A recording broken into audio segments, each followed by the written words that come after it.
Chicos, buenas noches. Vamos a dar inicio a la clase. Buenas noches, doctor. Bueno.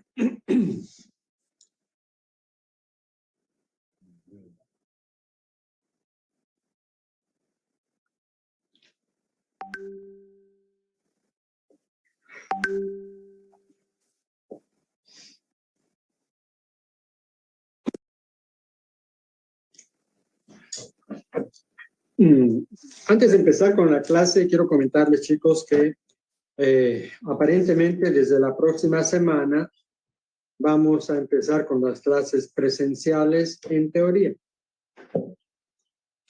Entonces voy a nombrar coordinadores de cada subgrupo, de cada subgrupo, de tal manera que haya 2 o 3 coordinadores por cada subgrupo y que van a tener la función de controlar que en la clase teórica el ingreso sea exclusivamente para aquellos estudiantes que tienen su carnet de vacunación con esquema completo y actualizado. ¿De acuerdo? Así que se va a hacer lo mismo que se hace para el ingreso a los exámenes parciales, solo que esta vez va a estar a cargo de sus coordinadores, ¿ya? Una vez que el estudiante ingrese al aula, vamos a adoptar una medida de bioseguridad, que es que el estudiante se va a dejar libre un asiento. Entonces se siente en el primero, el siguiente asiento queda libre, después en el siguiente y así sucesivamente. Entonces se sientan en uno y dejan el otro vacío, ¿ya? Eso también va a ser responsabilidad de los coordinadores. Yo creo que más tarde voy a publicar las notas del grupo C, del primer y segundo parcial, y ahí también van a encontrar quién es el coordinador de cada subgrupo, ¿de acuerdo? Obviamente, los estudiantes que vengan a la clase tienen que usar barbijo un barbijo N95 durante la duración de la clase. Hay que llevar alcohol gel para mantener las manos constantemente higienizadas y evitar estar conversando en el aula, ¿no? Por razones de bioseguridad, ¿de acuerdo? Esas son las recomendaciones. Bueno, el tema de hoy es infección de piel y de partes blandas. La infección de piel y de partes blandas en los últimos 10 años ha aumentado de un 30 a un 40% como motivo de consulta y como causa de internación en todo el mundo. Ese es el primer concepto. Segundo concepto, desde el punto de vista de la anatomía funcional, la piel se divide en 2 grandes partes, la epidermis y por debajo la dermis. La dermis sobre todo está constituida por tejido graso. En el interior del tejido graso está la circulación de capilares, de vénulas y de linfáticos, así como ramas de los nervios periféricos. Esta circulación forma una red, forma un plexo capilar que está justo debajo de la epidermis en lo que se llaman papilas dérmicas. Entonces, a partir de ese plexo capilar, donde está formado por la arteriola, la vénula y el capilar, se produce la transferencia de energía y de oxígeno a las papilas dérmicas, y de las papilas dérmicas se produce la transferencia de energía, de nutrientes y de oxígeno hacia la capa superior, que es la epidermis. La capa de epidermis, como ustedes bien saben, tiene 5 componentes, 5 estratos.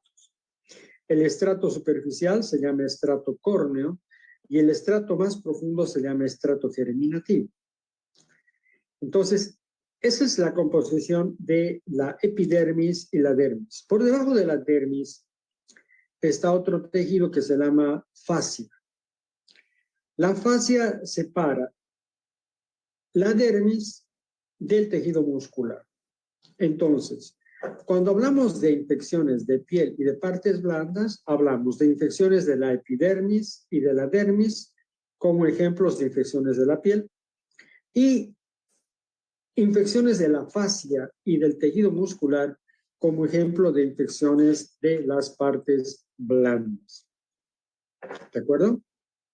Bueno, para que se produzca una infección de la piel, tiene que existir una condición que es la ruptura o el corte o el traumatismo o la mordedura del estrato córneo. Cuando el estrato córneo ha perdido su integridad, eso permite que las bacterias que normalmente están en la piel, como flora saprófita, en este caso estreptococo y estafilococo, al introducirse a través de esa ruptura del estrato córneo a los diversos componentes de la epidermis y de la dermis, producen infecciones de la piel y posteriormente infecciones de partes blandas. Entonces, el gran componente defensivo que tiene la piel es el estrato córneo. Cuando se produce una infección netamente de la epidermis, a eso se llama erisipela. Y la erisipela se caracteriza por presentar una placa eritematosa acompañada de signos inflamatorios y de bordes bien definidos. En la mayoría de los casos, la bacteria que produce la erisipela es estreptococo del grupo A. Cuando la infección se produce en la dermis, a eso se llama celulitis. Y en la celulitis, las manifestaciones clínicas son una placa eritematosa, acompañada de signos inflamatorios también, pero con la diferencia de que la placa tiene bordes mal definidos. ¿Por qué? Porque es una infección que está por debajo de la epidermis. Las causas de la infección de la celulitis son también infecciones por Streptococcus pyogenes y estafilococo. ¿De acuerdo? Bueno. En algunas oportunidades, la herida o la lesión del estrato córneo permite que bacterias propias de la piel u otras bacterias como los bacilos gram negativos se introduzcan por esta laceración del estrato córneo y llegue la infección hasta la fascia. En ese caso, la infección se llama fascitis necrotizante. Y la fascitis necrotizante, desde el punto de vista etiológico, tiene tres variedades. En la primera, la fascitis es producida exclusivamente por estreptococo del grupo A, el estreptococo pyogenes. En el segundo grupo es una combinación de bacterias aerobias y anaerobias. ¿De acuerdo? Y en el tercer grupo es una infección netamente producida por bacterias anaerobias del tipo Clostridium. Entonces, la fascitis necrotizante es una enfermedad en la que es un ejemplo de infección de partes blandas, que es una infección muy grave, que puede ser de tres tipos. Solo por Streptococcus pyogenes, solo por Clostridios o por una combinación de bacterias aerobias y anaerobias. Y la última posibilidad es que la infección comprometa el tejido que está por debajo de la fascia, que es el músculo, y eso se llama también pionecrosis o piomiositis. En este tipo de infecciones, las bacterias son iguales que las que producen la fascitis necrotizante. ¿De acuerdo? ¿Cómo se reconoce la presencia de infección de partes blandas? Cuando el paciente tiene el antecedente de una erosión en el estrato córneo y horas después o días después el paciente se queja de intenso dolor en la piel alrededor de esa zona erosionada del estrato córneo. El paciente se queja de un dolor muy intenso y además se observa cambios de color en la piel. Esos dos elementos hacen sospechar que hay una infección profunda por debajo de la piel, en este caso de la fascia, y que se convierte en una emergencia médica porque el tratamiento de esta infección de partes blandas no solamente requiere de la presencia del médico, sino que también se tiene que convocar al cirujano. ¿De acuerdo? Entonces, el paciente tiene una erosión del estrato córneo y horas después o días después presenta dolor intenso en esa zona asociado a cambios de color de la piel, cambios en la sensibilidad de la piel y la presencia de ampollas que tienen un contenido violáceo. ¿De acuerdo? Entonces, ¿qué está ocurriendo? Que la infección ha atravesado la epidermis, o sea, la bacteria ha atravesado la dermis ha llegado a la fascia y lo que ha hecho es producir una inflamación del plexo capilar que está en la dermis papilar. Y en ese plexo capilar no solamente ha inflamado la arteriola, la vénula, los capilares, sino que ha producido trombosis. Y al haber trombosis, lo que ha ocurrido es que todos los tejidos que reciben nutrición y oxigenación a partir de ese capilar quedan dañados. Entonces los tejidos tienen isquemia y tienen necrosis. Por lo tanto, el paciente sufre de dolor, de cambios de color en la piel y la presencia de ampollas con un contenido de color violáceo. ¿Por qué? Porque hay necrosis. Entonces, en presencia de esa manifestación clínica, el médico tiene que convocar al cirujano con la sospecha de que su paciente tiene una fascitis necrotizante o una piomiositis o una pionecrosis, y por lo tanto el cirujano tiene que venir a hacer un corte. Un corte que se llama fasciotomía, con el objetivo de observar cómo está la epidermis, cómo está la dermis y cómo está la fascia. Tiene que explorar la fascia. Y si el diagnóstico está bien hecho, el cirujano confirma de que hay una infección que compromete la epidermis, la dermis, pero sobre todo la fascia. Y la fascia tiene zonas de necrosis. Entonces el cirujano tiene que hacer la limpieza quirúrgica y eliminar todo el tejido necrótico, dejar la herida abierta, tomar muestras para cultivo. Y el paciente tiene que recibir un esquema de antibióticos de amplio espectro, porque no sabemos si es Streptococcus pyogenes, Clostridio o una mezcla de bacterias aerobias o anaerobias. Entonces, el tratamiento del paciente se hace tanto recibiendo antibióticos de forma parenteral, sino también que el cirujano realiza una curación diaria de la zona que ha sido depredada y explorada, ¿no? Lo mismo ocurre con la infección del músculo que está por debajo de la fascia, ¿no? Generalmente, cuando hay fascitis necrotizante, aproximadamente 40%, en un 40% también hay infección del tejido muscular. Entonces el cirujano hace el corte y revisa y va eliminando todo el tejido que está infectado. ¿De acuerdo? ¿Cuál va a ser su tarea? La tarea va a ser estudiar cuál es el tratamiento antibiótico para la erisipela, cuál es el tratamiento antibiótico para la celulitis, cuál es el tratamiento antibiótico para la fascitis, cuál es el tratamiento antibiótico para la pionecrosis, piomiositis. ¿De acuerdo? Esa es su tarea.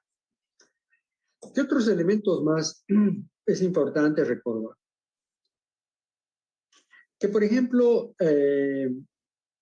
las infecciones virales siempre comprometen la piel y se caracterizan por presentar una erupción macular y a veces una erupción vesicular. Entonces, cuando uno observa vesículas en la piel, en la mayoría de los casos la causa es un virus. ¿Y el virus por dónde llega a la piel? Llega por la circulación sanguínea, infecta los capilares y desde los capilares llega a la epidermis y produce una vesícula. Entonces, cuando uno observa vesículas, lo primero que hay que pensar es que el paciente tiene una infección viral. El paciente también puede tener pápulas y las pápulas también son una manifestación de infecciones. El paciente puede tener también nódulos. Y cuando hay nódulos, también hay que sospechar que el paciente pueda tener infecciones, como que, por ejemplo, las infecciones por micobacterias.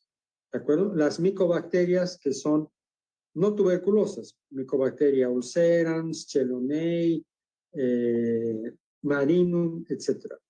Entonces, cuando uno observa alteraciones en la piel, como pápulas, vesículas, nódulos, hay que pensar que son también manifestaciones de infecciones. ¿Qué pasa cuando uno ve ampollas? Habíamos dicho que al observar ampollas, una de las causas de la formación de ampollas y que tiene un contenido violáceo son infecciones graves de partes blandas. Pero a veces también hay otro tipo de infecciones que producen ampollas, y esas son las infecciones por estafilococo. O podría ocurrir también que en personas que tienen lesiones en la piel y que han estado nadando en el Golfo, en el área del Golfo de México, pueden desarrollar infecciones por una bacteria que se llama Vibrio. O las personas que han estado nadando en un río, en un lago, pueden también presentar una infección bacteriana, ¿de acuerdo? Y en el tema de las úlceras, cuando uno observa úlceras, también hay que pensar en infecciones. Una úlcera bastante frecuente es la que tienen los pacientes que están crónicamente internados y que no los cambian de posición cada 2 o cada 3 horas. En este grupo de pacientes se forman úlceras por necrosis y por isquemia, sobre todo en la región sacra, en la región trochantérea. Y en esas úlceras hay infección por bacterias de la piel y por bacterias que proceden del tubo digestivo, bacilos gram negativos y anaerobios, ¿no? A ese tipo de úlceras se llaman úlceras por escara o úlceras por decúbito. Pero hay otras úlceras que aparecen en la región genital. Algunas úlceras se acompañan de crecimiento de los ganglios de la región inguinal y son úlceras dolorosas. ¿De acuerdo? Entonces, esos 3 datos. Úlcera dolorosa en región inguinal acompañada de adenopatía satélite. ¿Cuál es la bacteria que está produciendo esto? Esa es otra tarea. O de lo contrario, úlceras genitales que no producen dolor. La tarea de investigación es qué bacterias o cuál es la causa infecciosa de estos pacientes que tienen úlceras genitales indolores. ¿De acuerdo?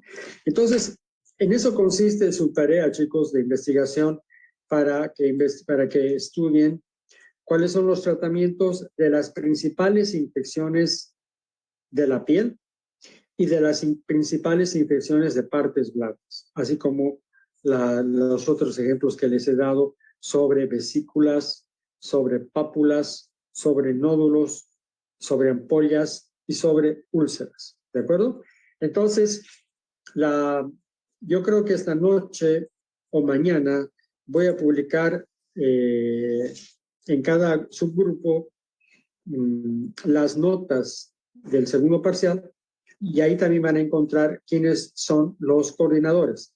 He tomado en consideración las mejores notas de cada grupo para nombrar coordinadores, así que no los conozco personalmente a ninguno, pero en base a sus notas corresponde que sean nombrados coordinadores y ellos tienen esa función de asegurarnos de que cuando tengamos clases presenciales, los que ingresen al aula estén debidamente vacunados, con esquema completo y actualizado. Segundo, que estén utilizando barbijo de alta eficacia y estén guardando el aforo, de tal manera que no pueden estar dos estudiantes sentados uno detrás del otro. Tiene que haber un asiento vacío. ¿Alguna pregunta, chicos? Doctor, y sobre los abscesos.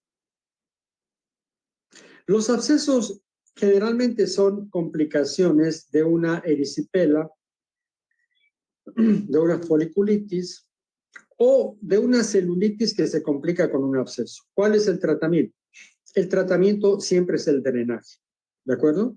Entonces, cuando uno observa un absceso, lo que hay que hacer es llamar al cirujano o a algún médico que tenga experiencia en drenar abscesos y se hace el corte para drenar el absceso. Generalmente el absceso es producido por estafilococo y el tratamiento tiene que ser dirigido hacia el estafilococo. ¿Otra pregunta?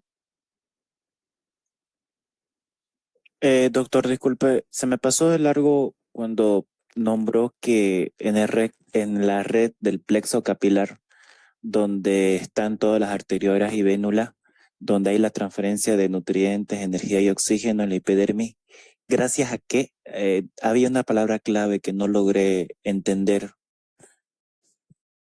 No sé cuál es su pregunta. Bueno.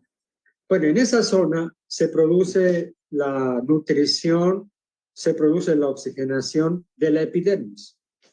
Es decir, en otras palabras, la epidermis no tiene circulación ni capilar, ni arterial, ni venosa, ni linfática.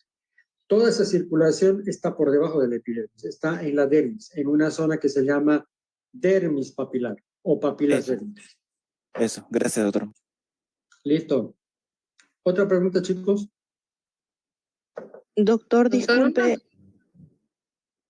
Adelante. Va a disculpar. Me quería referir respecto a las prácticas. ¿Se confirma mañana la ida al hospital? Claro, toda esta semana ha habido prácticas. Ha habido lunes, martes, miércoles, mañana jueves. Ok, doctor, gracias. Doctor, disculpe, buenas noches, una consulta. Con el tema de las clases presenciales, quería saber si se va a mantener el horario de las 8 o va a empezar en el horario que está en la boleta. Que es... En el horario que está en la boleta. Es a las 7:45 exactamente. Así es. Ese ¿Ya? es el horario.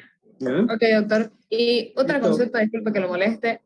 Las personas que teníamos práctica durante vacaciones, ¿cómo vamos a hacer? ¿Solo con la otra fecha que nos toque?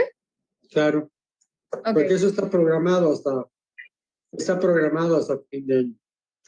Otra cosa más, chicos, ya que van a tener coordinadores, los coordinadores, por favor, que verifiquen qué estudiantes han retirado la materia. ¿Con qué objetivo? Con el objetivo de que tengo que dividirlos en grupos de a 3 para que en el mes de septiembre participen en una feria de sepsis y una segunda feria a fines de noviembre, principios de enero, sobre VIH. Entonces, para conformar los grupos y que cada grupo tenga 3 estudiantes y no tenga 1 o 2, es importante actualizar qué estudiantes han retirado la materia, ¿no? Porque parece que han retirado algunos. Entonces, eso que también verifiquen los coordinadores de cada grupo, ¿ya? Si se mantienen todos y me avisen qué persona ya no viene o no va a venir, para que elaboremos grupos que sean equitativos, equilibrados. Doctor, ¿Alguna pregunta más? Sí, doctor, una consultita. En cuestión de la clase presencial, ¿será que pero vamos a extrañar la parte virtual de escucharlo súper bien? Porque como las aulas son amplias, quería hacerle la consulta. ¿Será que se puede llevar un trípode y dejar un celular grabando la clase también para apoyarnos, por si acaso? Claro. Ya, perfecto. Un celular que esté atrás. Sí, que tenga un buen ángulo para que pueda grabarlo usted y no perjudique a nadie y para que yo pueda llevar el trípode y bueno, y podamos ver si podemos grabar la clase también para tener un buen audio, porque a veces se pronuncian las palabras de algún medicamento, por decirle el monopiravir, digamos, o sea, no se escuchó bien, ya con el audio nos ayudamos bastante porque había sido molnupiravir. Entonces, para eso, doctor, muchas gracias entonces. Listo. Muy amable. Ya. ¿Algo más, chicos? Muy bien, chicos. Hemos terminado. Nos vemos la próxima semana y mañana con los de la práctica, ¿ya? Hasta luego, chicos.